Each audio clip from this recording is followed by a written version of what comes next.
Chapter 160. First Clash. I've never seen this many soldiers in Brooklyn, and these are the elite kind. What's going on? A freelancer riding a horse whose mane was made of ice spikes asked with a raised eyebrow as he watched the convoy drive into Brooklyn. It was weird to see even one of them, and now there was a whole convoy full of agents. I don't know, whatever it is, it's not something people like us can interfere with or even know about, someone else replied solemnly. The convoy attracted glances and caused discussions until it vanished into a blue gate. They entered the new blue gate dungeon. I knew there was something odd about that first group. If the authorities could send such troops, they want to achieve their goal at all costs. A freelancer who sold weapons said strongly. All the armored trucks came to a halt after moving through the underground passage. This is where the vagabonds call paradise. Henry lifted an eyebrow. I won't say I'm surprised. What more did we expect from people who flee from society? He added. It can't be here. This dungeon was claimed to have opened recently. It's impossible for the vagabonds to be here. I feel we have been lured, Amber said while looking around. All she could see were abandoned buildings with lots of greenery growing within most of them. Have the airborne squad move out, Amber ordered. Bram relayed her command, and one of the truck roofs opened up. 5 agents came out and jumped down. Midway, each summoned a Pegasus, and the winged horses neighed before dashing forward. After a few steps, they unfurled their wide, feathered wings and flapped once, blasting the air outward as their hooves left the ground. With the second flap and the third, they were already soaring beyond a 2-story building. All 5 of them went high into the air, beyond the tall buildings. Follow them, ready the machine guns, Amber gave her next order, and machine guns popped out of their chambers as agents mounted them. While the convoy resumed its journey in one of the trucks, Dale looked at Lucy, who sat there absent-minded. Hey! Lucy turned toward him, and her face went cold. Why did the headmistress say Isolde isn't allowed to come with us? Don't tell me she's still into a homeless and futureless vagabond, Dale spat. Orwand, who wore a white hoodie, lifted his head. I'd get it if he didn't become what he is now. I mean, that Godfrey wasn't bad at all. Now he's just a mass murderer. His kill count might be closing in on 1,000. That's too much to keep as a friend. He's not your friend, Lucy retorted. Oh, others looked at her. My father is amongst those he killed. One of her classmates rose to his feet, glaring at her with hate. See that, Leander said with an authoritative tone as he crossed his arms. Siegfried rose to his feet while chuckling. All right. Let's say we did cross the line once or twice, but that doesn't excuse him or give him the right to kill. Wasn't he good at showing mercy, or was that just a ploy? He was just hiding the murderous, angry killing machine inside. Siegfried squatted before Lucy as he spoke, his breath irritating her. Get lost. Siegfried scoffed. I know you're not weak anymore, but look, he pointed at the others. Not a single person here supports you, so why don't you? His hand became jade-like, but Leander stopped him with one word. Enough. Siegfried froze. If she was that loyal, she would have made her stance clear, but she hasn't. All this is just a foolish effort at trying to remove that guilt, because she's also looking for points like the rest of us, Leander scoffed. You should be saving your strength and preparing your minds, Snow's voice rang, drawing everyone's attention to him. He's a criminal, we all know that, but if you think you can just catch him because you have the numbers and you're furious he killed your father or mother, you're joking. One of his knights probably cut down your parents. He might not have seen their faces. Snow lifted his head, eyes gleaming bright. The man you'll be facing, you know what he can do. He's dealt with every single one of you. That mercy was because we were within school grounds. I would have killed the likes of you myself if we met in a dungeon. Watch your tongue, Leander frowned. Snow tilted his head toward him. I am doing just that, you're not. You boys can fight all you want, but after we've dealt with Godfrey, one Daniels, and we already have a lot of problems. Thank goodness there are not more of them, Cecil said. She had grown into a beautiful young woman with an expression that seemed like she was frowning all the time. She still maintained her long bob-cut style. Even if she couldn't catch or defeat Godfrey, she would bring down as many vagabonds as she could. That would secure her a higher place once she graduated. With the forces gathered, she was sure Godfrey's story would meet its end within this dungeon. Suddenly, they heard gunfire from the machine guns. In the next moment, the doors were opened, revealing dogs made of vines and roots, dungeon beasts. In the front truck, their eyes all widened as they saw the Sea King fall from a portal. As he fell, a large amount of water gushed out of the portal. It slammed onto the old asphalt road, tearing it open as a great flood swept out. Amber couldn't believe a summon could manifest such an amount of water. They only concluded it could manipulate a great deal of water. This ability made it even more of a threat than they had thought. King spun his golden trident, sprinkling droplets of water before swinging it upwards as bullets came his way. The huge amount of water split the convoy, pulling them against their will in different directions. He struck the trident into the ground, and within it was Percival, seated in a space, watching everything through King's eyes. "I've separated them, let's begin." On one of the tallest skyscrapers, Godfrey sat on the floor, looking at Mountain, Ballista, Tempest, Lament, and Dirge, all of whom were on one knee with their heads lowered. "Head out." All of them swiftly entered blackout state. Black smoke billowed out of Dirge as she flew into the sky. Wings sprouted from Tempest's back. Ballista turned invisible, as if he cut all connection to the material plane. Mountain roared as he leaped off the place, falling first with his shield, while Lament rode vertically down the skyscraper. They reached the ground at the same time. The moment Mountain crashed, his shield reflected the damage, leaving huge web-like cracks on the ground. Their Grand Prince rose to his feet, watching everything from the top. Others might summon dragons, but he had legendary knights with an army. Why not use them effectively? "That's Percival, isn't it?" Dale said with a deep frown while looking at the water curtains that stood like barricades at several parts of the city. One by one, the curtains fell, but they had already separated the convoy. Currently, they were here with one other truck. The impact wounded some, but none of the wounds were fatal. "Let's move out, after all." Cecil looked at the agents from the other truck as they brought out a cage with a huge crimson dog, the Bloodhound. Henry had 4 of them, making him one of the very rare quad summoners and a very impressive invincible. This Bloodhound wasn't Henry's strongest, but Godfrey was too close for it to miss. The strongest Bloodhound could track anyone across the globe and find them with a 100% success rate. The other could track within a continent, even into dungeons. The third and the fourth were perfect hunting dogs for dungeons as large as a forest or a city. Their success rate was high as long as the target was within range. "He can't escape a Bloodhound's nose," Cecil said with a confident smirk. There were over 24 here, armed with firearms and powerful summons: High Tears, Lord Tears, King Tears, a Throne Tear, and the likes of Snow and Leander.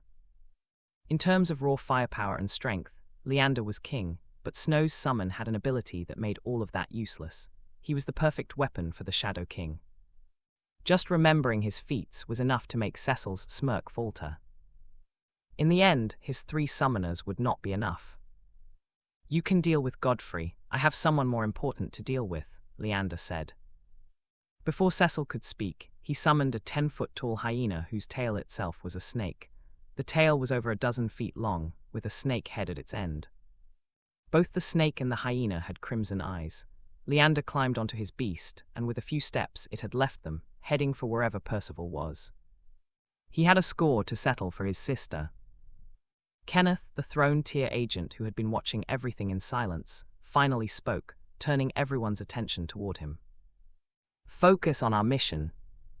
Capture Godfrey and kill any vagabond you set your eyes on. Let's go," he said firmly. Another group of a dozen agents manned their truck while the driver tried to restart it.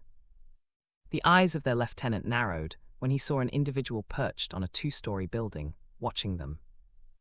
"Over there," the lieutenant shouted as he summoned a man-eating plant, while the others aimed at the individual after summoning their own summons. As the green plant, with a huge head shaped like a clamp and sharp fangs that couldn't be hidden, dug its thick roots, lined with black thorns, through the asphalt, the lieutenant squinted. "Is he a human?" he thought as Oliver simply watched them in silence. Though he wore a hoodie, they could see his bandaged fingers, mouth, neck, and feet, since he really didn't like footwear.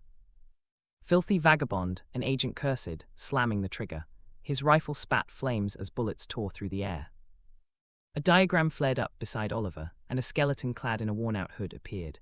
It wore black leather pauldrons that covered part of its upper chest. Its ribcage was fully exposed along with its spinal cord, but from the hip bone down, it was covered in a black shadwi loincloth, with shadwi cloth wrapped around its feet up to the knees. This 13-foot-tall skeleton summon had 4 arms. The two upper arms that emerged from the pauldrons were well-proportioned, grey-skinned, and muscular. The left held a tall spear, while the right wielded a longsword. Its two lower arms were skeletal, but wrapped in thick cloth and dark leather vambraces from wrist to elbow, making them look bulky. In those hands, it held two dark-bladed cutlasses. The hood did not hide the skull, within which two dull white lights gleamed. Grey and black smoke billowed from the skeleton soldier, which moved with deft speed, too fast for the agents to track. It deflected the bullets and landed before them. All the agents locked eyes with the skeleton soldier as it lifted its head, looking at them as if disappointed by their numbers. Thick roots burst out of the asphalt, but the skeleton soldier had already moved. Where, the lieutenant couldn't finish as he saw a spear pierce through two of his men. Two others were already headless, and he could feel something behind him. Its shadow loomed over him. 13 feet was massive to a human who wasn't even 6 feet tall. Roots rose up to protect him as dozens of black thorns shot toward Oliver. The vagabond vanished into smoke and emerged from his summon's body as it decapitated the lieutenant. The roots fell like dead snakes. The skeleton's speed was tremendous and ghost-like, fast yet soundless. Normally, moving at such speed would disturb the air, but this time everything was at peace, as if the world itself refused to acknowledge the slaughter that looked like a painting. There was no thrown tear here, Oliver said telepathically. There was one here, came Dax's reply as he looked at Jin, his summon lifting its hammer from the molten face of a giant werewolf. Surrounding Jin were corpses of wolf summons and their agent summoners, most of them smashed into a scorched death. He's dead, Dax added, whistling for Jin to join him as he walked away from the scene. It's stopped. Have we located him? What's that? Agent Kenneth said with a frown as all of them aimed at the golden-armored figures hundreds of feet away. One was huge and bulky, wielding a massive round shield, towering in height, with a tall spear and a longsword sheathed at his side. That one was Mountain. The other was Lament, mounted on horseback, wielding a mighty halberd. Wait, Dale's face paled. Don't tell me that thing on a horse is also Godfrey's summon. If we came straight to it, does that mean not all bloodhounds are going to the same place? We're not going to gather together in the end. Cecil clenched her teeth. One is a Lord Tyr, the other is a King Tyr. We can handle them, Kenneth said firmly. We have Adonis White after all. Shall we, brother? Lament said to Mountain, as they both overlapped Blackout State with Overload State, pushing their tiers by another one. Their armor turned pitch black as Mountain rose to 9.4, gaining the ability to handle King and Queen tiers, while Lament rose to 13.5, gaining the ability to handle a 14 throne tier. Isn't that his first night? Why does it? A Manhattan student's eyes shrank as Mountain activated an ascendant skill. Since adaptation was the only means of growing stronger, summons naturally evolved in directions that would grant them higher chances of survival, also known as evolution toward perfection. From afar, Godfrey raised an eyebrow, even though he couldn't see where Mountain was, so he chose to activate his giant Aegis transformation. His armor expanded, growing bulkier, as Mountain rose from 8 feet to a towering 16-foot-tall hunk of metal. Bastion, his shield, expanded to match his size, as did the spear. Seeing this giant knight, whose shield alone could crush them, made some Manhattan students lose their confidence. Lament remained at ease as Mountain brandished his spear, charging toward his foes.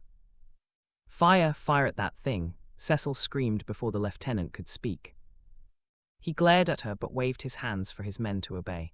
After briefing, they knew this summon could copy abilities. Should everyone unleash their summons, they would make the knight a bigger threat. Good thing we brought King Tyr bullets, it should be able to. Kenneth couldn't finish as he heard a loud neighing beside him. His eyes went to the right. There, right there, the mounted knight was riding his horse, almost moving past him. That sudden burst of speed, the sound just reached him as Lament's halberd sliced off his head. Just then, Kenneth's summon dashed out of the portal the lieutenant had instinctively opened, but the humanoid summon, whose skin was like stone and wielded a knife the size of a greatsword, fell like a puppet whose string had been cut. Light died from its 4 eyes. The agents who were shooting at Mountain were already staggering backward, bullet holes poking through their armored vests. Not even their King Tyr bullets could bypass Mountain's shield. Lament had allowed Mountain to be the shock factor, and he quickly eliminated a throne tier summoner before he became a real threat. Cecil's expression changed, as she did not expect the lieutenant to die so fast. Snow, deal with the mounted knight. We'll handle the. Her breath hitched as something gleamed at the corner of her eyes. It was Mountain's spear, piercing through Siegfried.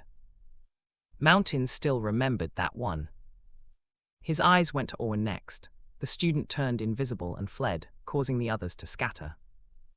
Mountain simply threw his shield into the sky, and it transformed into a translucent black dome, sealing everyone within its space. Lament's horse scraped its hooves against the road, sparks flying. Flames burst out from it and Lament. Mountain mimicked it, transforming into a flaming giant. I have trained day and night, month after month, to beat you, Godfrey, Snow said inwardly as his butterfly appeared above him. It had grown 3 times bigger, its legs bulky and armored. From the butterfly's head were thick, long antennas that glowed at their tips. This was no longer the Glimmerwing butterfly, but the Psycho Demon butterfly, a 13.7 throne tier summon. Snow had gone to great lengths to push his summon to this level, and he could feel it. His butterfly had reached its absolute peak. He wasn't sure of any further progress, but this tier was enough for him to dominate lower, mid-levels, and even affect top-level throne tiers. It made him important no matter where in the world he went, but before taking that platform of greatness, he would settle his score with Godfrey. Get lost, his eyes gleamed as he glared at Dale, Cecil, and the few who gathered behind him. His summon flapped its wings once, and a burst of green glimmer blasted outward, engulfing everyone. Mountain saw a meteor fall from the sky at an astonishing speed. As it crashed, an explosion roared. Flames caught up to him, melting his thick armor as his flesh burned. Lament found himself riddled with spears, swords, arrows, all plunged into his body. The pain was real. He could feel his insides pierced through. Even an arrow struck his heart, and a dagger drove deep into his false heart. The cold grip of death tightened around him. There was nothing he could do. His limbs lacked strength. His mount stood there with over a dozen spears piercing it, pinned to the ground to keep the horse standing. At that moment, both Lament and Mountain were dying. Their minds and failing bodies testified to that. Snow stared at the 2 knights who stood in place. Their flames had died out, and Mountain had even fallen to his knees. His giant Aegis armor was too durable to damage, but his mind was not. Snow's illusion was so powerful that once caught, no one could tell they were inside it. Even if they could, he could still force them to navigate within his illusions, increasing their terror as their physical bodies lay vulnerable to his attacks. Last time I tried attacking, Godfrey broke out of my illusion, so now.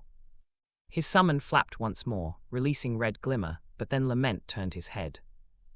The knight's eyes burned brightly as flames burst forth from him.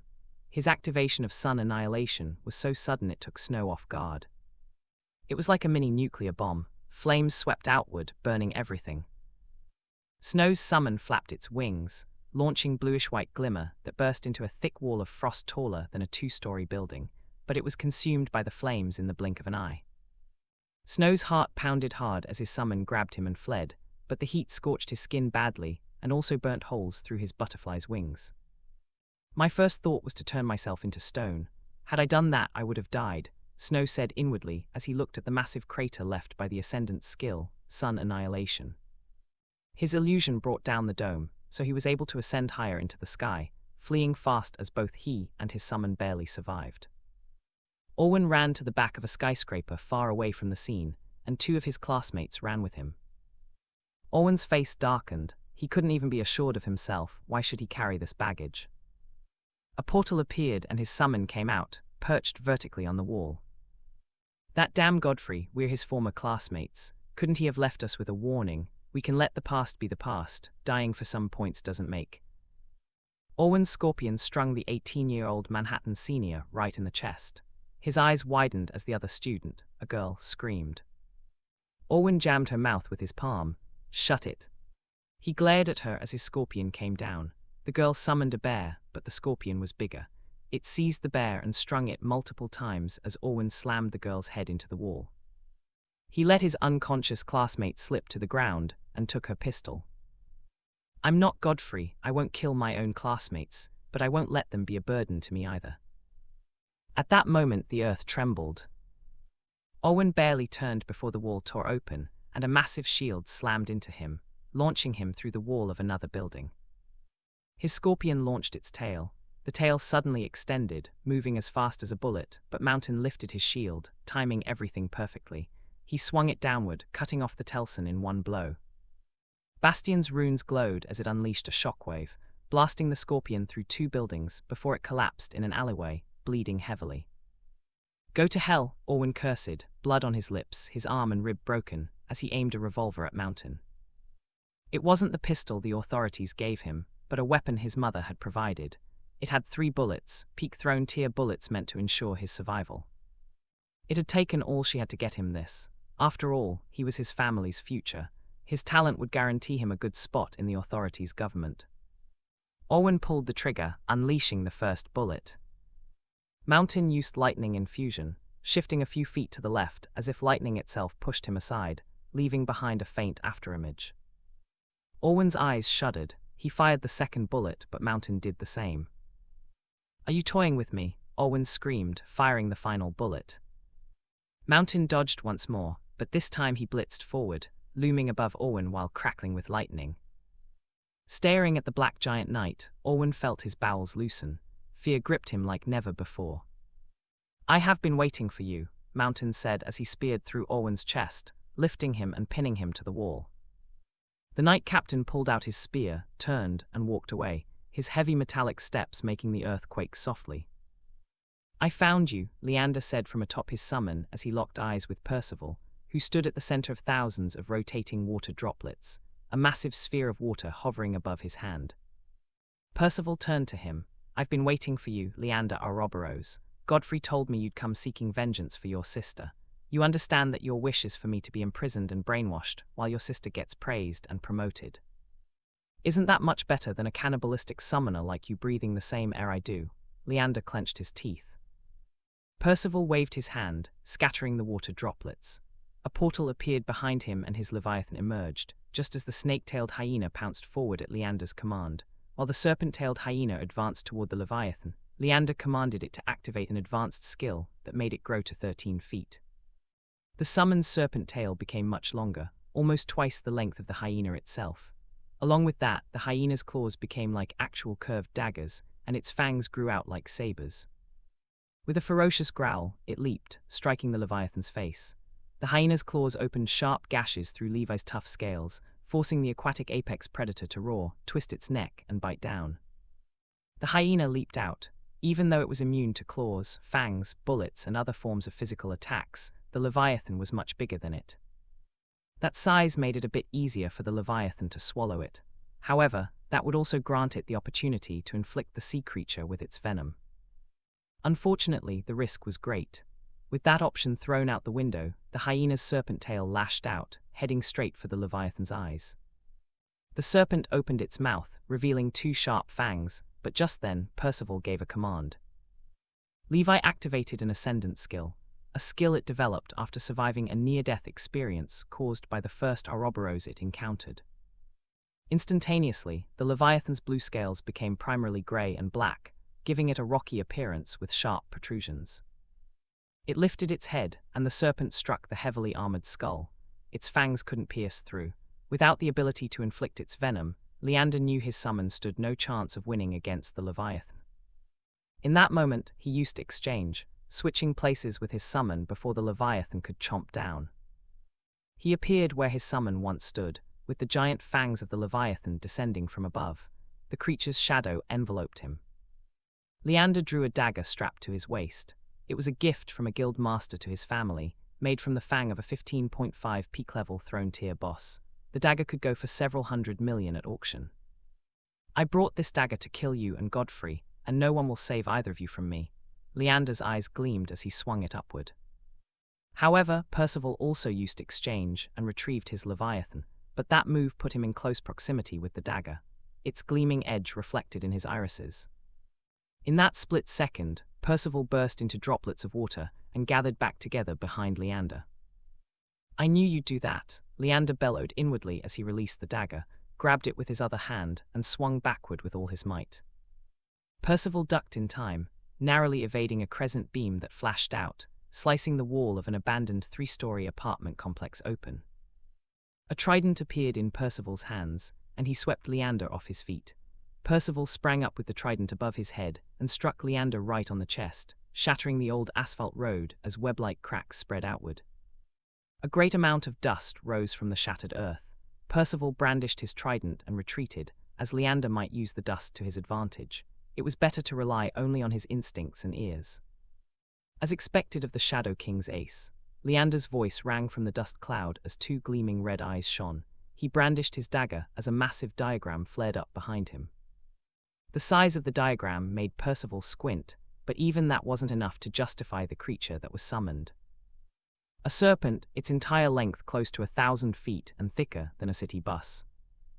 Its head loomed high above the nearby buildings as its body stretched out like a volcano in the shape of a snake. Dense, churning black smoke and ash billowed from its body, coiling like clouds. It seemed as if the serpent was barely containing a volcanic core. The infernal world serpent's fiery magma eyes locked onto Percival, who looked insignificant compared to the snake. Standing directly beneath this monstrous summon, Leander stretched out his hand. "Unfortunately, not even your Shadow King is my match." The appearance of a 15.9 Saint Tier summon sent an invisible wave that made Oliver, Dax, Thalia and Arden, who were engaged in combat with their squads against the agents, turn. Bullets flew and summons clashed, but that Saint Tier's aura loomed as black smoke and ash rose into the distant clouds. Bram looked in that direction. Leander has gone all out. Whoever he's facing won't survive. In a different place, with the buildings around leveled to rubble, Superintendent Amber looked at the man seated atop a huge pile of stone debris. It was none other than Arian. The moment Amber sensed the Saint Tier serpent, her eyes gleamed and a portal appeared above her. A phoenix whose entire body emanated flames flew out with a piercing cry, gracefully spinning upward with its flaming wings tucked in. When it finally spread its wings, flames blasted outward with a fierce gale that leveled buildings far away. Well then, Arian rose to his feet. Leander tilted his head, his expression cold as ice. "Kill him." At that order, the infernal world serpent lowered its head. It was so massive that it had no need to move the rest of its body. Percival summoned King, a 15.5 peak level throne tier. He fused with King, lifted the trident, and struck the earth with its base. The clouds rumbled as water descended from above like dark storm clouds, swirling into a tornado. It fell as a towering column of water, connecting the sky to earth.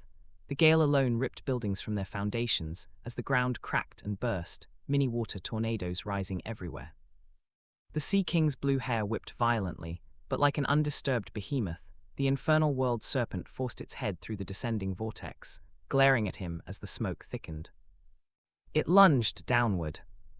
King transformed into a massive, legless water giant, using all the water he had conjured to hold the serpent's colossal jaws. His water evaporated at a terrifying rate. Suddenly, King turned his head, only to see the serpent's tail sweeping toward him, causing massive destruction in its wake. The tail slapped the giant water man, splattering water everywhere. King reformed, and the world serpent lunged after him, destroying everything in its path. Just the heat emanating from the serpent made the environment uninhabitable. With a loud hiss, it came from above and bit down at King, who was in the midst of water. It swallowed him along with a great portion of water and earth, but the world serpent couldn't close its mouth entirely, as the Sea King stuck his trident at the edge of its jaws. Furious, the serpent slammed its head into a building, but King remained adamant. Intense steam billowed off his body due to the heat of the snake's mouth. "You think that will save you?"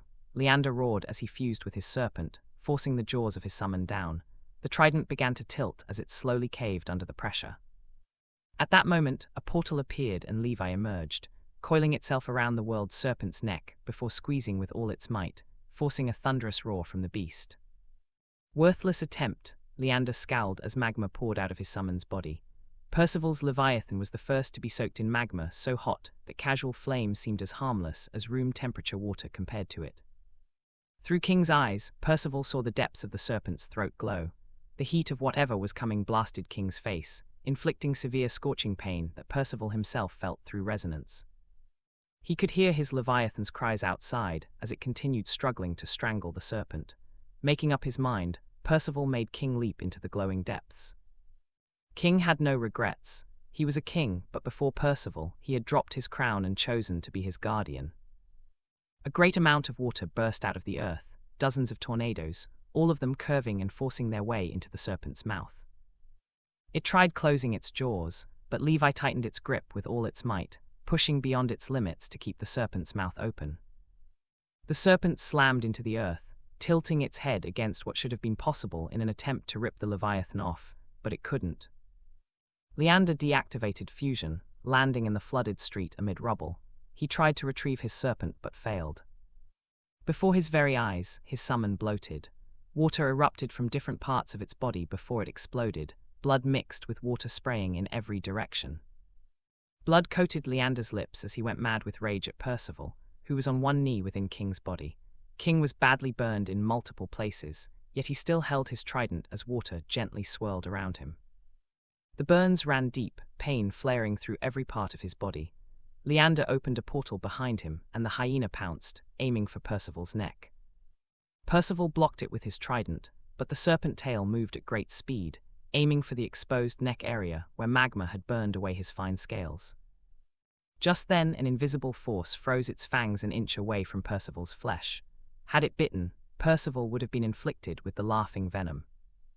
Leander lifted his head and saw a graceful female knight whose helmet covered the upper half of her face, with a plume flowing from its crest down to her waist. Her coat, fur-padded at the shoulders, fluttered as she hovered midair through telekinesis. This 9-foot-tall, elegantly imposing knight lifted her staff, and Leander's hyena was seized by an invisible force. "I see, so you belong to Godfrey." Leander's eyes gleamed maliciously as he swiftly used exchange. Despite the loss of his first summon weighing on him, it possessed the ability to return, so the loss wasn't permanent. Though it would be hatched again and become weak, that was for the future. Right now, he would take off this knight's head. With that in mind, Leander appeared in place of his summon and reopened the portal behind Dirge. Dirge caught his throat, turned toward the hyena, and unleashed a banshee screech. The air burst apart. Even the flood was blasted several hundred feet away. Black mist erupted from Dirge as she absorbed the life force of both, their bodies falling from the sky.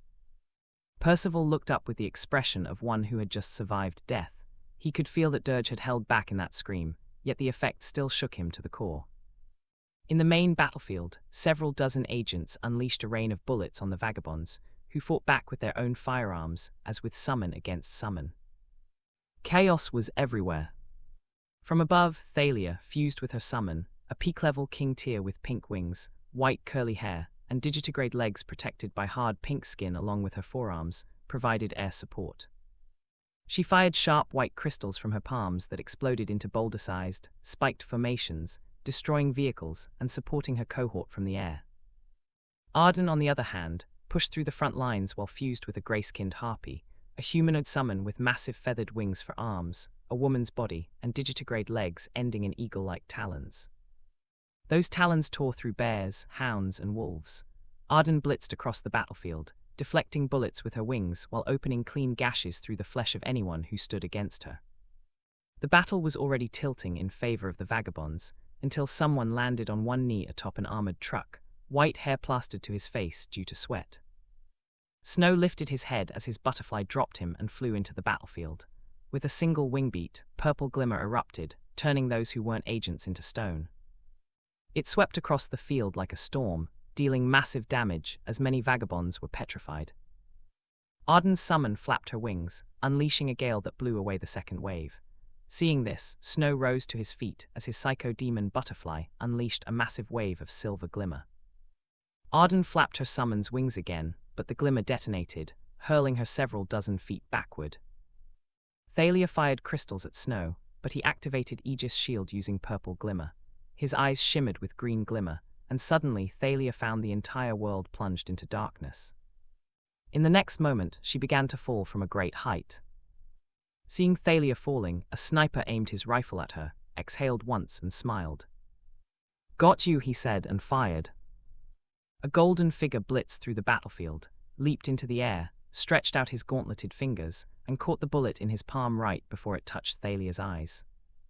Godfrey tilted his head slightly midair before grabbing Thalia and landing lightly. The moment Bram, who was at the far end of the battlefield, laid eyes on him. He ignored Dax and sent his summon after Godfrey.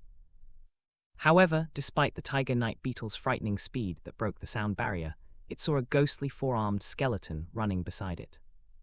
Just then, the skeleton snapped its head toward the beetle, and both of them clashed, the beetle's sword-like legs against the skeleton's weapons. "Focus on us," Dax said as he stood beside his summon, holding an echo of the massive titan hammer his summon wielded. Both of them slung it over their shoulders. The golden markings on Dax's summon shimmered as it tightened its grip around the handle of the massive hammer. Bram clenched his teeth as he summoned a projection of his tiger night beetle. He would have to leave Godfrey to Snow and the Invincibles. It seemed they would have to rely on them at the end of the day. Finally, Snow said, staring at the man with the golden mask and golden armor. His cloak fluttered, making him look like a golden prince in the midst of the battlefield. Snow retrieved his wings and flew back. Godfrey took one step and lightning pulsed, launching him off the ground as the earth rippled and shattered. He landed on a building, shattering a portion of the rooftop, then leaped again, following Snow, who landed away from the battlefield. Godfrey stood 100 feet away. "What did you feel after killing so many people? I thought you hated how the world is. I thought you wanted peace," Snow asked. "I came to the point where it was either them or me. To my mother, I am her beloved son, a hero, but to the families of those people, I am a demon that should be killed. I've always wanted to be someone people looked up to, like the stories my mother told me about my father." Godfrey sighed. "I never understood the bullying. Eventually, I came to understand that human beings have different minds, different opinions. I wanted to keep my mother alive and myself out of their claws, and taking down those before me was the only way." Snow shut his eyes. "You sound like a fanatic. You take lives just because they stand in your way. That's not the Godfrey I knew." "You're right," Godfrey replied.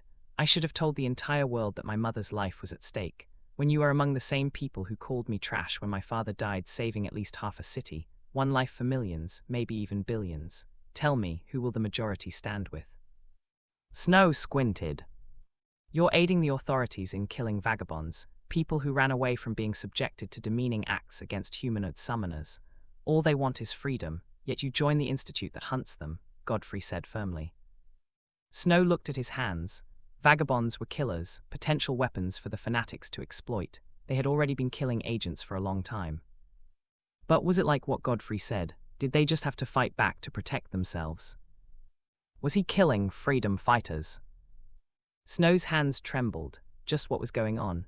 Why should he trust what came out of the mouth of someone who had killed hundreds when he could have subdued them? But could he? Was the news even right? In a room on the second floor of an abandoned building covered with greenery, two men watched the teens. One of them was Henry, and the other wore an orange jumpsuit with suppressor cuffs around his wrists. He had wild hair and a tattoo. 0000 was inked on his forehead. Why are they not fighting? Don't tell me this Adonis kid is falling for what that Godfrey is saying. He chose to kill hundreds to protect his mother, whose fate might be to die and make humanity an exceptional race, and deems his decision as the right one. How laughable, Henry scoffed. He does make sense. Only a psycho would allow his mother to be killed for billions he has no knowledge about. It's selfish but justified. But I don't care at the end of the day, just unlock these cuffs and let me kill him, Weston stated boldly. His summon, the Saint Tier four-winged leopard, could only go back 25 years into the past at maximum, and only to events the summoner was aware of. There were many side effects, most of which he had calculated. An event he knew very well about Godfrey was the day his father died, the same day he was born. That was 18 years ago, and since it was before the Great Vanishing, his tier might drop to the peak of Lord Tier, but in the time he was going to, that tier would make him one of the strongest beings in the region. Killing a baby would be easier than breathing, and according to his calculations, nothing would be able to save baby Godfrey. Maybe the baby would even smile at him before he ripped off its head. Weston began chuckling at the thought. It was just exhilarating to possess such an overpowered summon. Why fight the strong when he could simply go to the past and snap their weaker selves with glee? Due to the weakness of his ability, he spent most of his time behind a screen, listening to the news, browsing the internet, watching everything important or not, just so he could know an event that would allow him to plunge into the past and snap a life. "Be swift," Henry said, pulling out a key and unlocking the cuffs. The moment he did, Weston's eyes gleamed maliciously.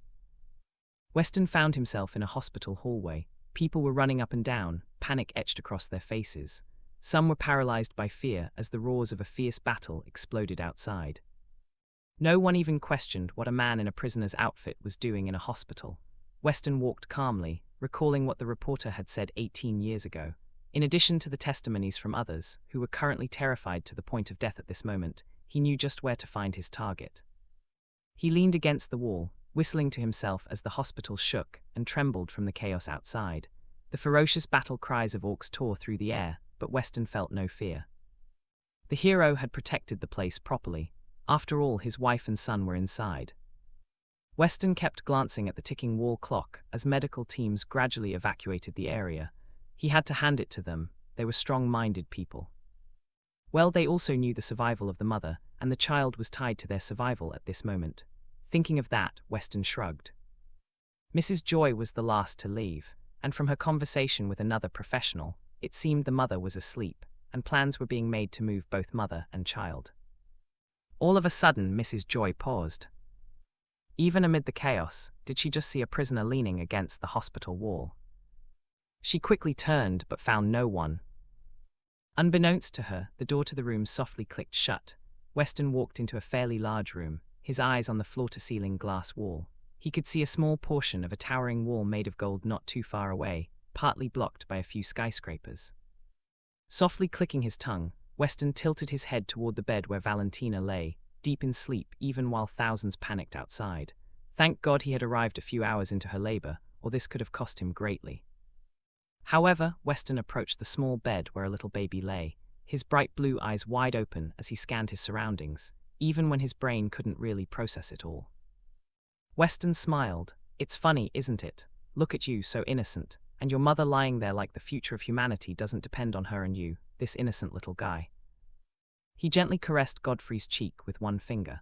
Are in the way. Without you, I'm sure she will gladly give herself to a greater cause as long as she doesn't remarry. Life can fix itself in mysterious ways. Weston chuckled as baby Godfrey wrapped his little, soft palm around his finger. Weston reached in and lifted him out of the hospital cot. A portal appeared behind him, and a 10-foot-tall leopard with feathered, eagle-like wings tucked in emerged, growling softly. Weston froze Valentina as she softly reacted to his summon's appearance. He paused her for about 20 seconds. It consumed a lot of mana, but since she was currently unconscious, the effect wouldn't degrade quickly. With gleaming eyes and a salivating mouth, his leopard opened its jaws, revealing its fangs, as Weston stretched baby Godfrey toward it with a cold expression. Your death guarantees my freedom. Besides, I vote for the perfect life era. Godfrey began to cry as he hovered before the leopard like an offering. Just then, the door burst open, revealing a man in a white flowing coat with silver buttons. His blonde hair was cut short at the sides, his beard trimmed extremely low. He wore black camo pants, boots, and gloves. Weston couldn't believe it as his eyes clashed with Ronald's brown eyes that seemed to pulse with life. He had never seen eyes that displayed so much emotion in his life. To Ronald, this might be his last visit. He had been on the rooftop, watching his summon fight while waiting to greet his child before leaving. He trusted the authorities to take care of his family for all he had done for them, which was why he was committed to making sure the dungeon break wouldn't destroy Amazon. But the moment he saw his newborn child inches away from the leopard's mouth, something in him snapped. Weston barely reacted before Ronald was already in front of him, snatching the child from the leopard's grasp, as a projection of a great beast chomped down on the massive creature, dragging it out of the hospital through the glass wall. Weston turned, throwing a blow at Ronald, but Ronald blocked it by simply grabbing his fist, twisting his entire arm, then grabbing his neck and squeezing hard enough for Weston to see life flash before his eyes. I'm a peak-level Lord tier, and this man isn't even a king tier. How is he so strong? Weston immediately tried to use exchange, but realized he couldn't. The reason struck him the moment he realized his entire body had turned into gold. He's a monster. Weston's terrified face was sealed in gold as he transformed from the inside out into a complete golden sculpture. He should have never come here. As powerful as he was, his advantage lay in going into the past to kill weaker versions of his targets, but this man consistently entered dungeons, facing and slaying beasts head-on. They were both strong, but one pushed himself to his limits, and the other preyed on the weak. Ronald kicked the golden statue out of the window, and gently laid the crying baby Godfrey back into his crib. Shush! He placed one finger before his lips before tilting his head and seeing that his wife was already awake. "Ronald," Valentina said softly. Ronald smiled. "I just came to see him. He has my hair and your eyes, so we owe each other a drink." Valentina smiled weakly. "I'll be back, Brown needs me." Ronald faded into mist as he activated fusion. In the next moment, he was inside a massive chimeric summon.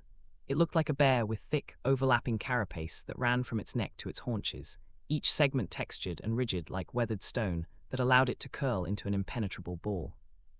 Upon enlarging, it grew over 15 feet tall with massive golden spikes, and rolled at an insane speed with tall golden spikes bursting out of the ground 200 feet to its right and left, skewering hundreds of orcs.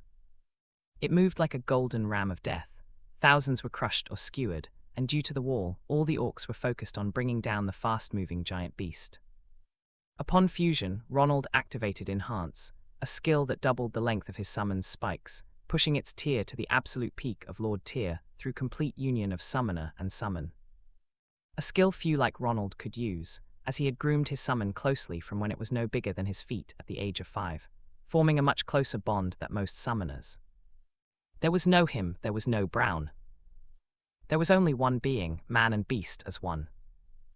The earth exploded as golden spikes erupted in greater numbers. It was like a moving wall of death, grinding the orcs down miserably as it sped toward the red gate. Seeing this, the great orc chieftain swung his weapon, aiming to cleave the giant beast, but it coated itself in gold and slammed into him with all its might. Both fell into the red gate, and as if a bomb had been planted beforehand, the round golden wall began to unleash golden spears. Hundreds of them shot out non-stop. This was Ronald at his limit. 18 years into the present, a man sat on a saddle as his beast rolled through a vast plain. It had been 18 years, and the image of that man, an invincible he had never offended, trying to kill his newborn son remained fresh in his mind. Knowing his family wasn't safe, he chose to flee from the fight against the chieftain. His family was vulnerable without him, but the gate mysteriously closed, trapping him in this strange world. He looked at his completely golden arm, a loss from fighting the chieftain, a boss far stronger than him, though that was long ago. King Tyr wasn't the end. There was much more. Earth had to know about this. Would he keep wondering, what of his boy, his wife, were they old now, were they dead? He had lost count of time and accumulated countless scars, but giving up was never an option. Who sent the man who tried to kill his son? Even after all these years, it still haunted him. Henry looked at his watch and then back at the spot where Weston was supposed to reappear, a deep frown on his face. It can't be that he failed to kill a child. What could have gone wrong? He thought, his eyebrows furrowing. After waiting for a few minutes, his expression hardened. He concluded that something had gone wrong, but he didn't think it wasn't just the plan that failed. A man who was supposed to be dead was now alive, roaming a dungeon world in search of a way back. What's he doing? Henry's eyes gleamed viciously as he saw Snow stroll to a corner and fall onto his butt, his summon perching on a nearby building. Snow stared at his trembling hands. Images of his past actions, his past self, slammed into his mind, haunting him, clawing at him. Why? His pride stank. His laughter felt like that of a hyena. His words were revolting. He felt so hollow now that his goal had broken right before his eyes. It had been almost a year and 4 months, and yet he didn't think it was possible to defeat Godfrey. They weren't classmates anymore, but fully fledged enemies now, standing on different sides of the battlefield. Godfrey squinted when he heard Snow laughing, yet it felt filled with pain. Snow snapped at Godfrey with red eyes. You're still trash. The world wants your mother, so give her to them. Do it. Come on, get angry and kill me. I feel tired. He sighed inwardly as he rose to his feet, glaring hard. His butterfly flapped its wings, unleashing a great amount of silver glimmer that detonated instantly. Yet Godfrey, clad in golden armor, walked right through the flames, his cloak not even scorched. Soft metallic sounds rang as his ironclad boot gently touched the asphalt. Ah! Snow screamed at the top of his lungs as his butterfly summoned a storm of glimmer, incinerating the entire block. Lucy stood far away, the massive detonations reflecting in her irises. In that moment, Snow saw a golden blur, lightning crackling around it, and Godfrey appeared beside him, his gauntleted fist aimed straight for his head. "Is this it? Did I give up on my dreams?" A tiny smile formed on his lips as his head was blown off by a fierce blow. His body fell like a leaf detached from its branch. The gleam in his eyes faded away. "You're dead. You're supposed to be perfect. Perfect. I groomed you and you ended up as a waste. Everything's faded." Meanwhile, in reality, green glimmer swirled around Godfrey as he gazed at Snow, who didn't even realize he was trapped in an illusion. Godfrey stretched out his hand, and some of the green glimmer turned red, turning the Manhattan Senior into stone. "All that explosion, and yet not one scratch on your armor. That must be some impressive armor. I can tell that harvesting armor from your summons would make guilds splurge like madmen to obtain them." Godfrey tilted his head toward Henry, who walked out of the ruins with numerous burn patches on his clothes.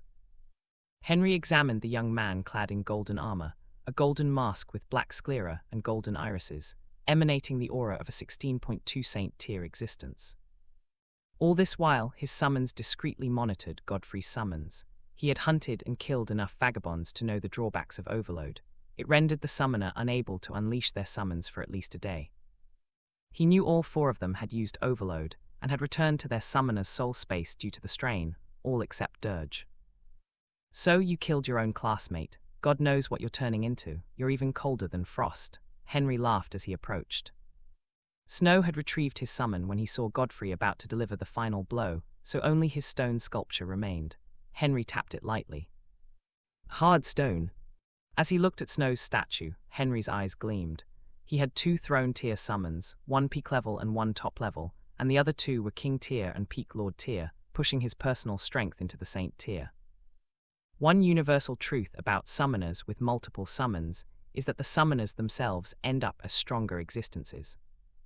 I was really unlucky with my symbiosis. Hit 40% on my first summon, 30% for the other 2 and 20% for the last. Can you imagine that? Some people hit 50% twice, and I'm pretty sure you hit 50% at least once," Henry said with strange, relaxed poise despite the destruction around him. "I'm a hunter. Not even the authorities know how strong I am. They only know about my nose." "Do I look like I care about everything you're telling me?" Godfrey's cold reply rang through his mask. "I'm a bit talkative, don't mind me," but Henry closed his eyes as if recalling something, when suddenly he moved. The earth shattered as a 16.4 saint-tier existence lunged, clawing down at Godfrey. Godfrey leaned to one side as deep gashes tore open the ground. Henry swung his hand toward Godfrey's neck, with enough force to rip a massive portion out of a skyscraper. The moment Godfrey caught his wrist, the air exploded and Henry's eyes narrowed. "You're forgetting something," Godfrey said calmly. Henry frowned, then realized it the next moment. His hand was petrified. His legs up to his waist had already turned to stone. The tiers weren't far enough apart to render the glimmer surrounding Godfrey irrelevant. "You were already dead," Godfrey's voice struck him like a hammer. From Godfrey's perspective, he hadn't even engaged Henry in a fight. The moment Henry acted as though he was recalling something, he had already been trapped in an illusion. And petrified in that very position.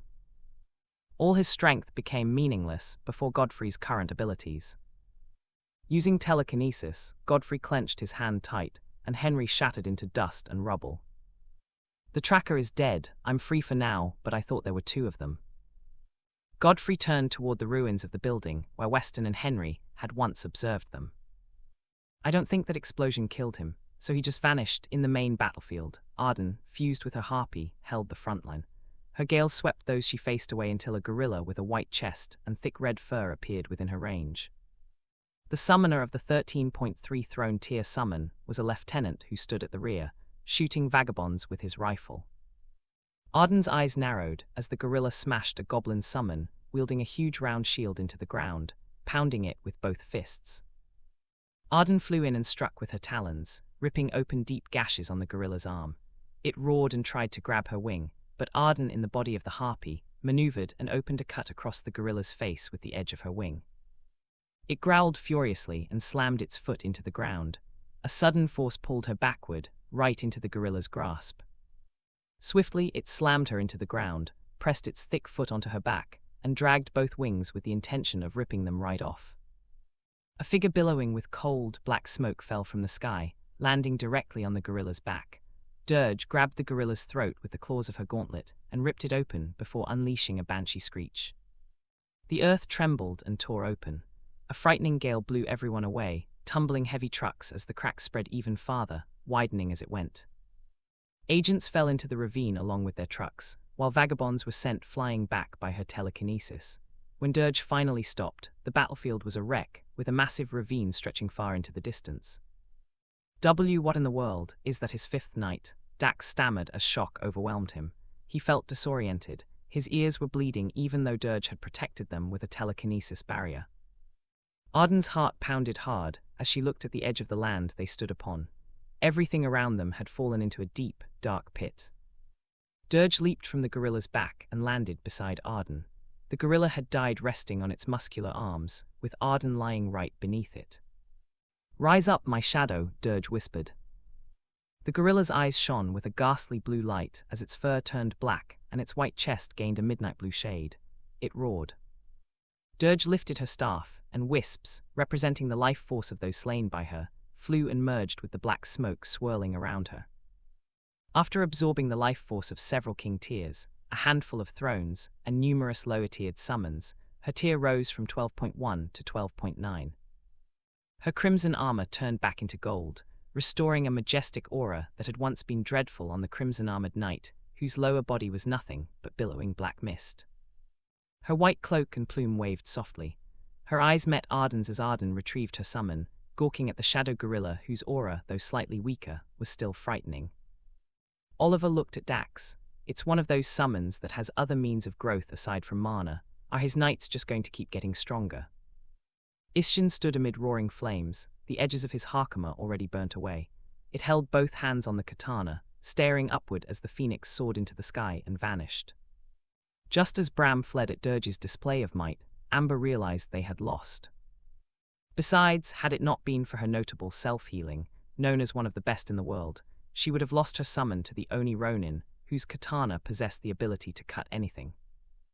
Arian had been hailed as the most talented even before Godfrey's arrival for a reason.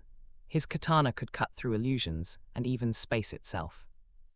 Amber had never seen such a terrifying ability, and the tattoos on its body allowed it to duplicate itself. Once a tattoo was used, it could not be recovered, but who would ever want to face more than one Isshin? The Ronin alone was a nightmare. A dozen of them could be as dangerous as a red gate. Arian emerged from the Ronin and retrieved it. He adjusted his plain round glasses, slid his hands into his pockets, turned, and walked away. "That doesn't look good," a man said as he stood among the many watching the armored truck leave the blue gate. Driving it was a girl with twin ponytails. Lucy wore a soft smile, still reminiscing about the comfort of embracing Godfrey when she saw him, although his armor had been hard. Inside the truck were the few who survived, her classmates with terrified faces and several agents who had lost all conviction, shaken and distraught. They had little idea why they were left alive, but Godfrey didn't want Lucy to leave alone. He also didn't want to take her to paradise, as that would separate her from her single mother. Lucy already had a life, she wasn't wanted, she could still graduate, and he wanted someone he trusted to remain with Isolde. While driving, Lucy turned to the individual seated in the front passenger seat. His white hair fluttered as the wind pressed against it. He stared outside, his eyes unfocused. "Snow." He turned, glancing at her from the corner of his eye. "What is it?" Still rude and unlikable, Lucy scowled inwardly, eyeing the white-haired young man as he continued to stare out the window. When they reached Brooklyn Bridge, Lucy came to a stop. Bram and Amber were already standing there. "I had a feeling you'd survive," Bram said, staring straight at Lucy.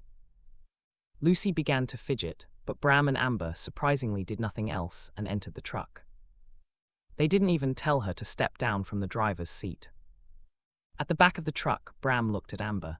He has a fifth summon, and it can raise those it has slain and grow through its kills. At that I had to run, he added inwardly.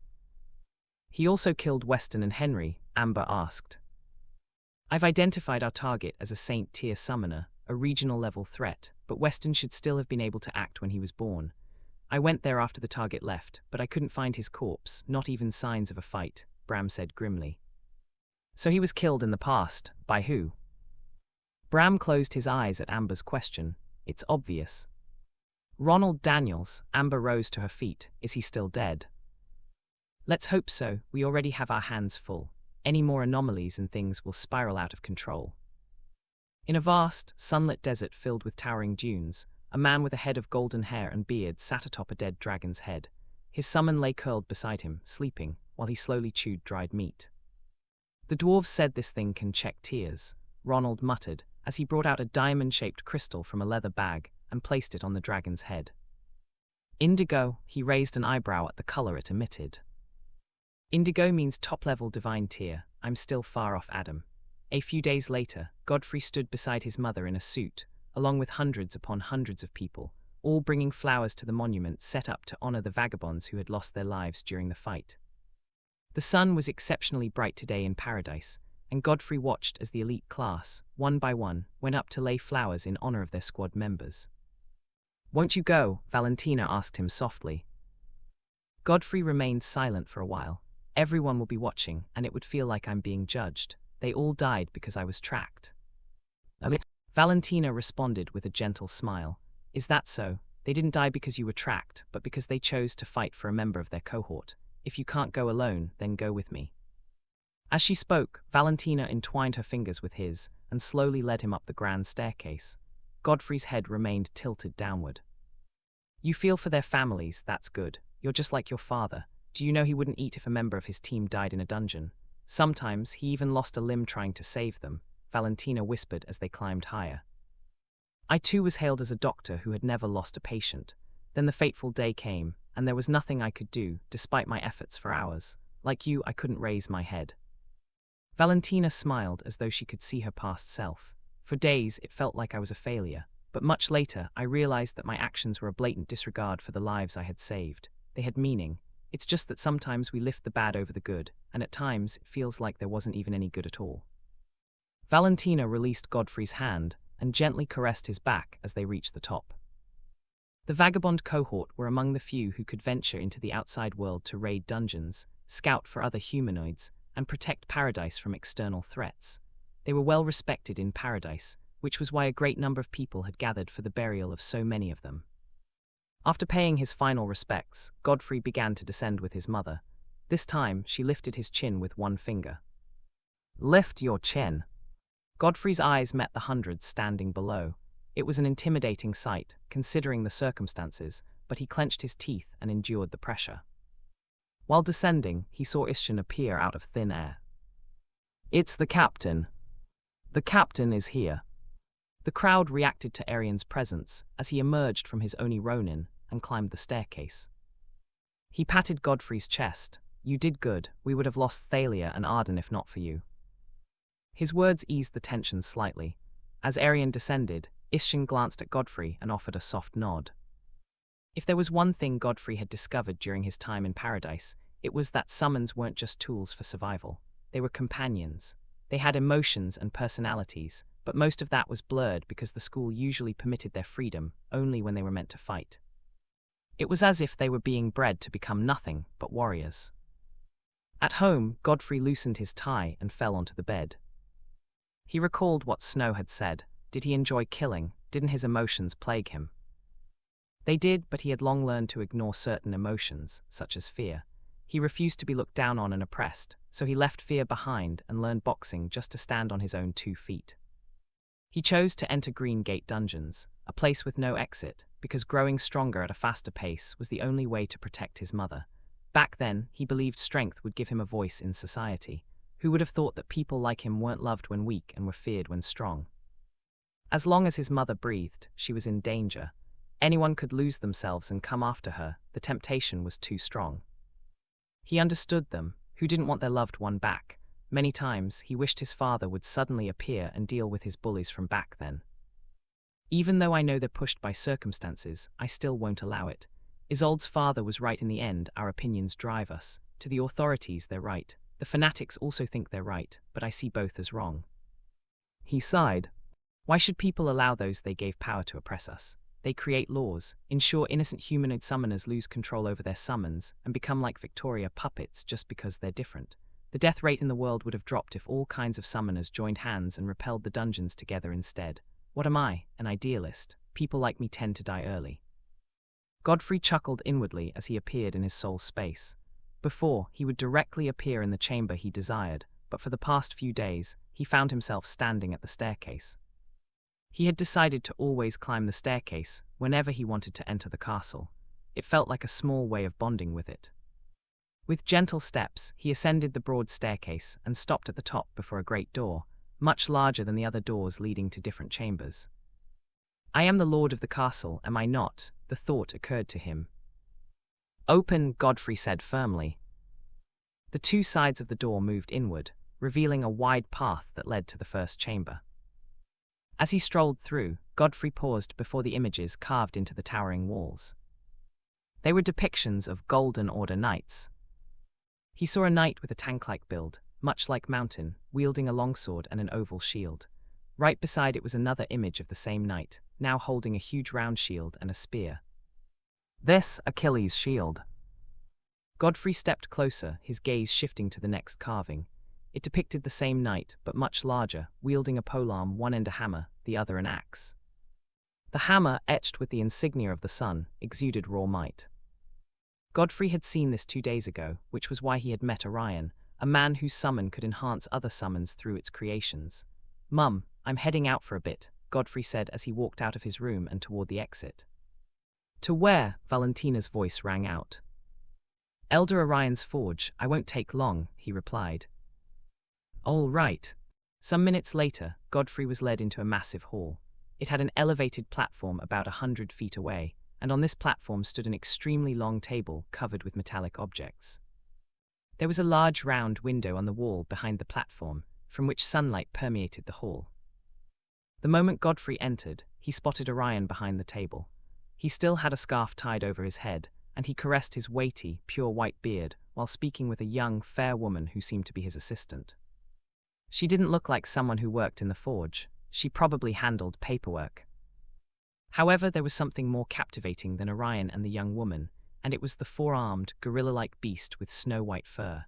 It wore a thick leather apron, and an opening in its abdomen glowed like a furnace. The summon had a scarf tied around its head and was rummaging through the pile of objects on the table.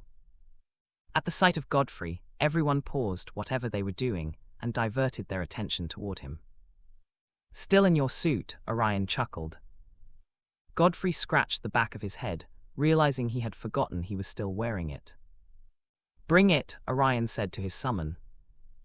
The beast pushed aside the items on the table, revealing a hammer lying at the bottom of the pile. It was over 10 feet tall, with a massive hammerhead and a sharp, axe-like edge on the other side, though it looked quite dull and plain. I made this from a few rare materials, and according to your requirements, Orion stated. It's also exceptionally heavy. Good, so my summon needs to lay hands on it to assimilate with it, right? Godfrey asked as he made his way to the top of the platform. Orion responded with a nod. Come out, Godfrey said inwardly. A portal opened, and Mountain emerged with heavy steps. He stretched out his gauntleted hands and wrapped his fingers around the haft. The insignia of the golden sun on his armor glowed brightly as golden light swirled around the hammer, starting from the bottom of the haft. A reinforced counterweight pummel made of gold appeared at the end of the haft. Its shape was faceted and flared, like a crowned knob. Runes burst to life along the length of the haft as gold swallowed the hammerhead and the axe, increasing their size and engraving the insignia of the golden sun between them. Small spikes grew out of the hammer. Mountain's size increased from 8 feet to 12 feet as he swung the hammer onto his shoulder. The once dark eyeholes in his helmet now glowed with fierce golden light, and a large image of the golden sun engraved itself onto his great helm. His aura rippled outward, and his grunt sounded as deep as something echoing from the depths of a cave. That aura your summon has evolved, Orion squinted. That's much faster. It usually takes a long time for others to fully assimilate with your crafts, and most of them don't even evolve. It almost seems like we're staring at a stored future state, one that requires that hammer to access, Orion's assistant speculated, her eyes glowing with interest. She's not wrong, my summons are indeed returning to their peak strength. They're not accessing new doors of power, but returning to where they once stood. However, Godfrey glanced at Mountain from the corner of his eye. I think Mountain might have surpassed his previous peak. I can feel the surge in strength within me. He definitely ascended from a captain to a chief. Thank you, Godfrey said sincerely as he turned and left. The moment he boarded a taxi, Godfrey shut his eyes and opened the eyes of his soul body within his soul space. He ran up the grand staircase. The massive doors opened and he sped through, rushing straight into Mountain's chamber. He went directly to the tablet. Summon Chief Knight of the Golden Order. Type Hybrid. Tier 10. Potential 12 max. Description: once a knight captain with potential, now a hailed dreadnought, an anointed defender and chief of thousands of the finest heavy infantry units in Pathani, nearly indestructible against physical and elemental attacks one tier above him, near indestructible shield. In Blackout, this chief knight can copy up to 5 innate skills and gains access to tremendous strength for the duration of the state. Wow, you've grown into something else. Nice, now you're stronger and your unit will be Lord Tiers. I'll test your strength, but first things first. Godfrey descended to a tall stone building flanked by 2 canopy trees, one with golden leaves, the other with white leaves, standing on either side of the door. Their branches arched over the entrance.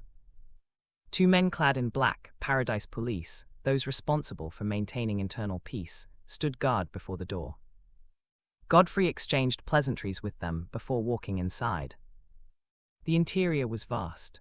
Various kinds of clothing were displayed behind glass, and on a platform sat Elder Inara at a sewing machine. Beside her was a massive silkworm spewing silk, and a 10-foot-tall female humanoid. It resembled a tree shaped like a woman. She had a head full of red hair packed into a bun, with red roses growing out from the branches protruding from her hair. She wore a red gown, from which roses also sprouted. Godfrey, what you want is over there, Inara said. Godfrey went to where she pointed, and saw a pitch-black hoodie within the confines of a rectangular glass box. The outer layer appeared to be made of shiny leather, with layers of foam stuffed into it. Godfrey could already imagine how soft it would be, and it looked quite cool. I made it from a vanishing dragon's skin, my spider's silk, and some other materials. It's divine tier clothing, and all it offers is blocking your mana from any tracker. Once you unleash your summon, your mana signature can be tracked, but as long as you retrieve your summon, no one can locate you anymore, Inara explained softly. It can also repair itself, so you don't have to worry about damaging it. However, you can only access the hoodie if you can break that glass in one blow, Inara chuckled. Her plan was to give Godfrey something to train harder for. With all that talent, he needed incentives, and this was one of them. It would take him a few months of training to break that mid-level Saint tier GL. Crack. Inara's eyes widened as Godfrey entered Blackout state, his tier rising from 16.4 to 17.4. With a casual knock, the glass cracked. Is this actually the glass you wanted to test me with? It's a bit fragile, Godfrey said innocently, thinking there might be a mistake.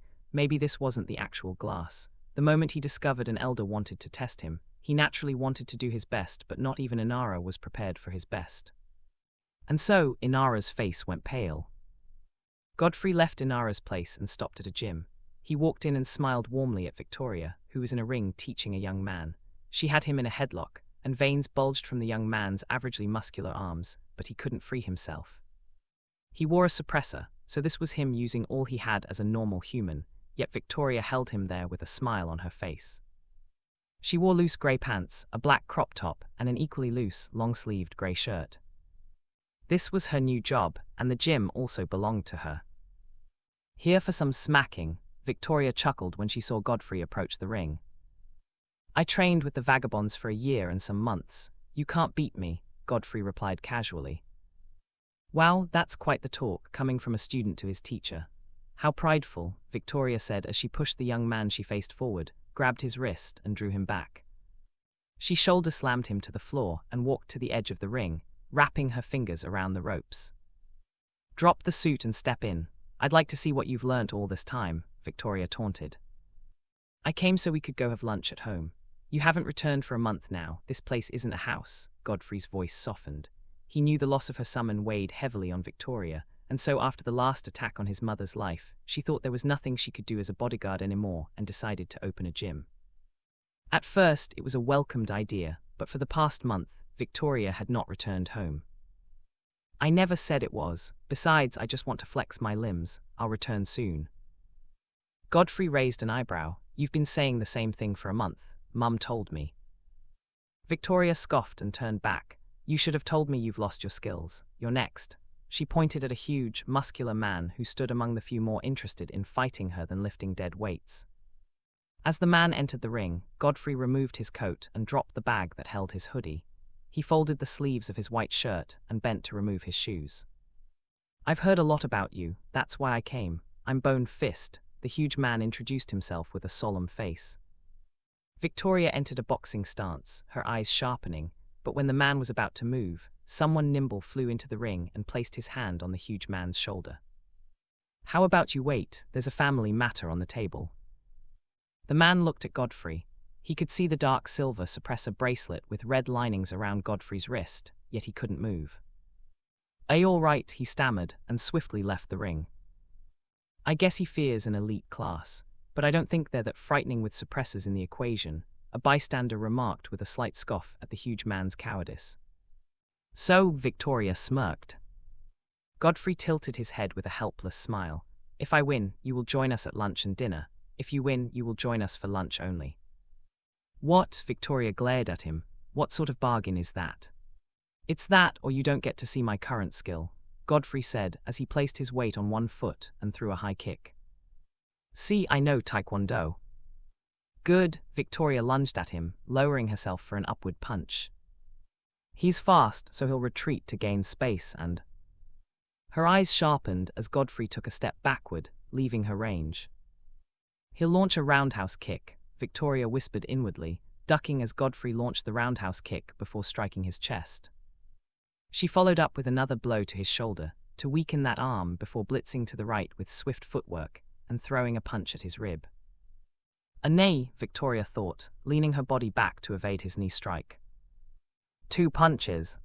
Her eyes didn't even follow the trajectory of Godfrey's fists as her body dodged on its own before she went in head first for his abdomen. He'll hit my back, it will hurt, but... She bit her lips as Godfrey slammed down on her back, and before he could use his knee, she lifted him up and slammed his back onto the floor before aiming a punch at his face. I would have deformed your beautiful face, but your crush might end up leaving you, Victoria hissed, still feeling the sting from that hit to her back. I'm hurting everywhere. I can't believe this was how I once was, Godfrey grimaced. Round 2. Victoria chuckled, as you wish. The next round ended with Godfrey struggling to escape a headlock, just like the fellow he had seen earlier. Victoria looked at him with a beautiful smirk on her lips. Humbled, Godfrey struggled to nod before Victoria let him go. He couldn't say he didn't expect it. Victoria had come out the best from a large group of people, carefully selected by the authorities and bred from a very young age in brutal circumstances to become the best of the best, and among those numbers, Victoria came out number 1. Her main forte was her chimeric boxing, a martial art born from defeating countless masters in deadly situations and learning from them. That continuous process honed her skill to near perfection, and every time Godfrey fought her, she always brought out something new. I'm back, Godfrey said as he opened the door. Valentina came out of the kitchen, her eyes widening at the sight of Victoria, who didn't know where to hide her head. I brought someone, Godfrey smirked as Ballista appeared behind the door with a large bag. I also brought her things, he added, forcing Victoria's eyes to widen. Godfrey shrugged. What? I brought the prodigal daughter back home. Prody, Victoria almost felt like pounding Godfrey's head. She looked at Ballista and stretched out her hand. My bag. You're a knight and she's a lady. Be a gentleman and drop it in her room, Godfrey said as he strolled to the dining table and sat down. Ballista walked past Victoria, dropped the bag in her room and left. I need extra hands, Victoria. I'm not done preparing lunch, Valentina said as she walked back into the kitchen with a wide smile. Yes, ma'am, Victoria replied. Several reinforced cars that looked similar to military vehicles drove through an old asphalt road in a dilapidated city. It looked like a modern city that had been abandoned for centuries, with greenery covering almost every structure, from towering skyscraper skeletons with no windows to single-story buildings. In the first vehicle sat a man holding a cigar while driving. He wore a white baseball cap. Do you think those rumors are true? Stefan, the boss of this freelancer team, turned his head toward the woman beside him. She had long red braids and wore a camo hat, though she left the strap loose. The authorities sent a huge troop into this dungeon to fight those vagabonds, and there was no mention of the Ents. Raiders went in right after and still didn't see anything. It's as if all the beasts in the dungeon vanished, Antonia replied, her expression clearly saying that something was wrong. Maybe they didn't search well enough. This dungeon is just a king-queen tier dungeon, which means it will have a throne tier boss at best. It's too low rated for our team, Stefan grumbled. Antonia rolled her eyes. This man was only their leader because of his brawn. Though he was quite shrewd and almost impossible to intimidate, his lack of cautiousness and foresight was a huge drawback. Luckily, Antonia was here to help with that. The mayor hired us for this and has promised to pay well. Yeah, only if we find something. Imagine us riding into this place with all these mountain tortoise, enhanced vehicles that suck up a lot of gasoline and cores, yet we find nothing. You expect the mayor to cough up 20 million for that, Stefan retorted, hitting the steering wheel to express his frustration. Hey boss, a loud voice rang out as a young man wearing a necklace made of beast fangs yelled, forcing Stefan to look out the window. He saw Kyle, the young man riding a massive stingray, gliding through the air at their level. What is it? Everything has respawned. I heard the battle caused great damage to this dungeon. Had the buildings and damages not been covered up, it would have been fun to see it. And that Godfrey dude, how good is he compared to me? Kyle asked. Antonia scowled. There's a reason he's known worldwide, and the next heir to the strongest family is said to have a crush on him. You're only famous in Brooklyn. Brooklyn is one of the most dungeon-concentrated places in the world. I've been facing beasts since I was 10, and that Godfrey sat in a school chair until he was almost 17, Kyle bragged. Whatever, Antonia muttered, rolling her eyes. Suddenly, Stefan slammed on the brakes, forcing Antonia to jerk forward, almost hitting the windshield. She couldn't even complain as towering trees burst out of the asphalt road before her eyes, ripping the road apart. Even the buildings crumbled as the trees grew. In the blink of an eye, a massive forest loomed like a slumbering giant before them. A forest, Kyle raised an eyebrow. Check it out, Stefan said, and Kyle nodded.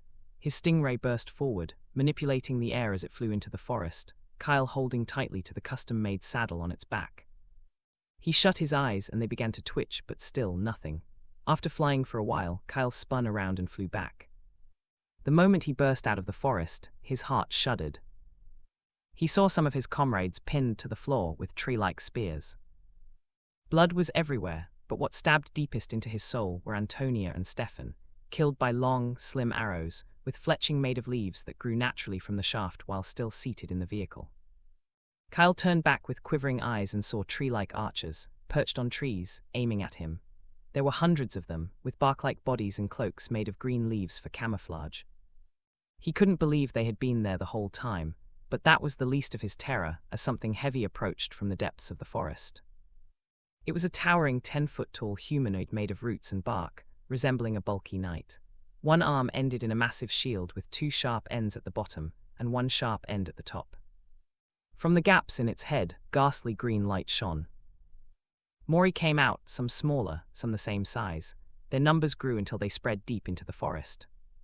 Kyle gasped as he saw roots and vines wrap around Stefan, Antonia, and the rest. They transformed into Ents with tree-like exteriors. Some had tree horns, most carried shields and spears, and a few possessed bows with quivers full of arrows. The forest shuddered, as if something even worse was coming. Kyle fled, creating ripples in the air as his stingray flew at its greatest speed. It conjured a sphere of pure wind to protect him from spears and arrows. They're dead, they're all dead. Tears spilled from Kyle's eyes as he urged his summon to fly faster. But when he looked back, it seemed as if the forest itself had legs, and it was closing in. Buildings crumbled and gave way as the great forest chased after Kyle. You waste your time, human boy. A calm, sonorous voice entered Kyle's ears. It can speak, that must be the boss. I need to get out of here, I have to leave, boss, he's... Kyle gasped as roots burst out of the earth and transformed into a 13-foot-tall, tree-like humanoid with digitigrade legs and feet resembling a cow's. It wore a blue loincloth around its waist and a cloth of the same color around its neck. Two horns with branching limbs protruded from both sides of its ivory-white, expressionless face, which bore uncanny similarities to a mannequin. One of its long arms, which extended below its knees, wrapped around Kyle's neck, while the other slapped his stingray back into the forest. Kyle swiftly retrieved it and summoned it above the boss ent, but as if it had eyes on its back, sharp, thick roots burst from its spine, skewering the stingray. Blood gushed from Kyle's mouth. "I have but one question," the boss said without moving its mouth. "How many more of you are out there? I hope you're not few." Lucy stood outside the headmistress' office, inhaling and exhaling as she prepared her mind to face the current head of Manhattan Summoners High. Edwin stepped out. "You can go in," he said, and walked away. "I voted against our students joining that mission, and now we've had the biggest loss. Their parents can't vent toward the authorities, so they faced us. At this rate, Manhattan will lose its reputation," he said inwardly. There was a reason the school always kept the students in a controlled space, while giving them a taste of the violence the outside world experienced on a daily basis.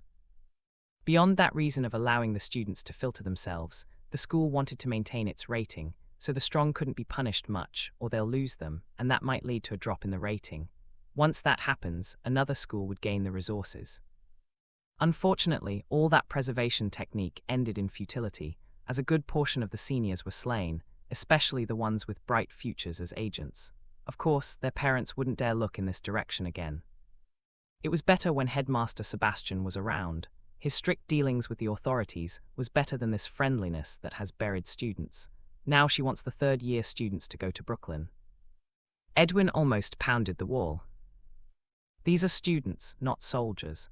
A dungeon break able to cause a citywide evacuation in a city with lots of freelancing summoners is no place for these students, not after losing their seniors. The combat instructor walked up to him and crossed his arms. "Was it as we speculated?" Edwin exhaled heavily. "It might not be as bad. I just saw the news. Gate Defenders Guild have publicly announced offering aid to Brooklyn despite their busy schedule. Combatants are being called back from other guilds, but I think it's most likely to protect the bridge should Brooklyn completely descend into chaos. Those things reanimate the dead as plants. There's no live video yet, so we can't be sure." "Our students can't go there, not with Isolde on a mission," Edwin replied firmly. "Yeah," the combat instructor looked elsewhere, as if he could see the nurse's office. "To take care of those inhumane fanatics," he said grudgingly.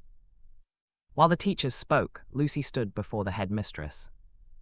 "What did you say?" Sylvia raised an eyebrow as she lifted her eyes from the notebook on the table. "I said I want to be sent to assist Isolde on her mission to clear a Kane fanatic parish. I'm aware she's in a dungeon far away from Manhattan." Sylvia leaned back. "Isolde was selected for a reason. She's the best summoner in the entire world under 20. That aside, she is also with a special agent force led by a superintendent." Sylvia smiled softly. "You just came back from a failed mission. It's best you focus on your studies for now." A little town somewhere hidden in a blue gate dungeon was covered in white fog, with the distant roars of a dragon. Dozens upon dozens of fanatics were frozen into sculptures, some in fighting posture, some fleeing. A man stood on the elevated platform of a temple with a towering statue of Cain, with 6 wings spread out behind him. His hall, usually filled with loyal worshippers of Cain, was empty, as most of them were sent out at the first roar that announced their attacker's arrival. Now only one man stood in the middle of the hall, facing the entrance. He had fused with his summon, which was a 12 feet tall lion man with grey skin, long black claws, and powerful digitigrade legs. It was intelligent. A sign was the black medieval cloth it wore, matching its wild black mane. The image of a half-moon was on his forehead, the same symbol on the robed man's forehead. It showed they were both of the same rank, but one was the brawn, the other the brains, the one whose words made others feel like they were hearing from Cain himself. While the Lion Man's summoner ensured discipline by punishing those found disobedient to the law. A silhouette soon appeared at the door. Though hidden by the thick white fog that had frozen everyone, her gleaming eyes pierced through. Isolde walked out of the fog and into the fairly large temple with a spear. She wore an agent's attire, a dark blue coat with rows of silver buttons, pants, and black boots with little heels. Her hair was packed into a ponytail, which swayed with each step she took. At the sight of her, the Lion Man burst forward, the earth shattering at the force released to propel forward. With a few steps, the Lion Man was already above Isolde, swinging his claws at her face with a loud roar meant to intimidate. It was fast enough to make most thrown tear fluster, but Isolde rotated her spear like a helicopter's blade, deflecting the lion man's claws. The rotation became faster, and after images of the spear looked too real, the lion man struck several times but was sent back by the rotating spear. Roaring, it attacked once more, pushing itself beyond its past speed. Isolde ducked while spinning the spear, successfully opening clean cuts through the lion man's thighs. She spun, dug her heel into the floor, and pierced the spear through the half-moon's chest. The tip of the ice spear came out the back. Frost spread out from the area of contact, but all of a sudden, spikes made of blood burst out from different parts of the lion man's body. Each spike was over 10 feet long, some buried itself into the floor. Even though Isolde reacted, she wasn't fast enough to avoid being pierced through by some spikes. The man in robes began to laugh. Isolde staggered backward, blood staining her lips as she fell to one knee, her grip still firm around the spear. Shocked, the man in robes chuckled as the lion man opened his eyes. Its irises now had a blood-red ring, and bloody lines ran through the contours of its muscles. "Our Lord cannot forsake us, not even against a Pendragon," said the man in robes as he stretched forth his hands wide. A diagram appeared behind him from which a cobra came out. Isolde's eyes gleamed, and a violet orb swallowed her. She reappeared not far from the temple and watched as Nyx rained meteorites on it. Nyx specially made one meteorite appear right above the lion man, and none of its velocity was affected. It incinerated him and opened a massive crater in the temple. This made the man in robes shudder. He crawled to the statue of Cain, clasping his hands and whispering prayers, but a meteorite hit the statue, blasting him out of the temple as it collapsed and burned. He rose from the floor, but froze at the sight of the massive dragonfly, staring at him from above. "I wanted you to see." Upon hearing Isolde's voice, he turned to his back.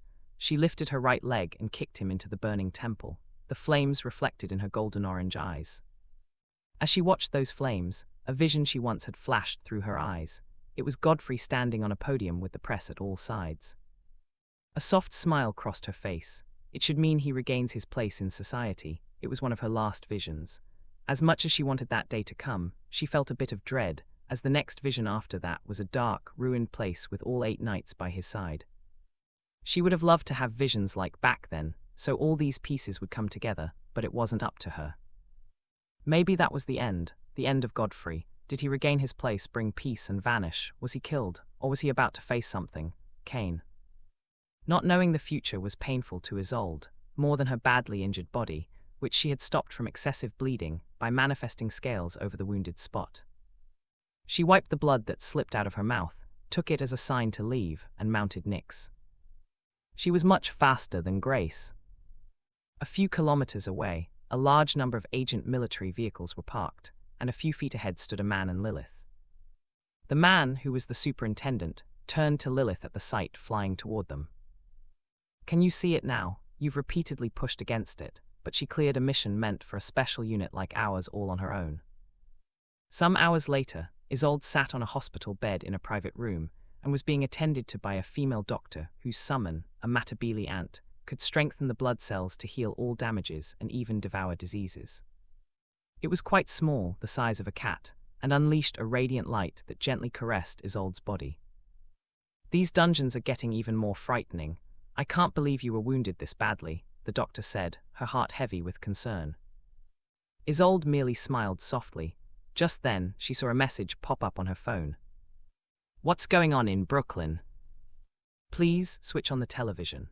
Thanks for watching. Please subscribe and like the video and comment down if anything wrong in the story, and if have any suggestion to a new novel or want next part of any series, comment down."